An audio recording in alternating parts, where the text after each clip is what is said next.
தமிழ்நாட்டுல தான் முதலா நம்ம ஏற்றப்பட்ட கொடி தயாரிக்கப்பட்டிருக்குன்னு சொன்னா உங்களால நம்ப முடியுதா?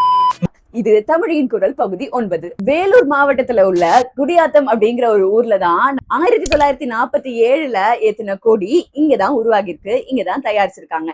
இது மட்டும் இல்லாம இன்னும் 2 கொடிகளும் தயாரிச்சிருக்காங்க. இந்த 3 கொடிகளும் 12 அடி அகலம் 18 அடி நீளம்ல தயாரிச்சிருக்காங்க. 1947ல தான் நம்ம முதலா கொடியேற்றிருக்கோம் நம்ம நினைச்சிட்டு இருக்கோம் இன்னைக்கு வர. ஆனா 1906 ஆகஸ்ட் 7 நம்ம கல்கத்தால உள்ள பாசி பாகன் ஸ்கொயர் அப்படிங்கிற இடத்துல நம்ம முதல் கொடியை ஏற்றிருக்கோம்.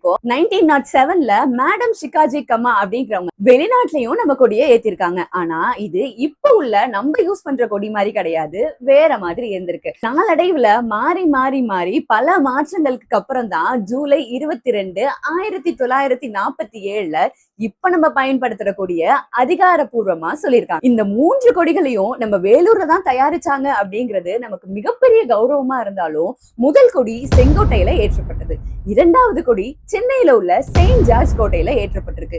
ஆனா இந்த 3வது கொடி இப்போதைக்கு எங்க இருக்கு, பாதுகாப்பா இருக்கா அப்படிங்கிற எந்த தகவலும் நமக்கு கிடைக்கல. உங்களுக்கு அந்த தகவல் கிடைச்சிச்சுன்னா கண்டிப்பா கமெண்ட் பண்ணுங்க. நன்றி.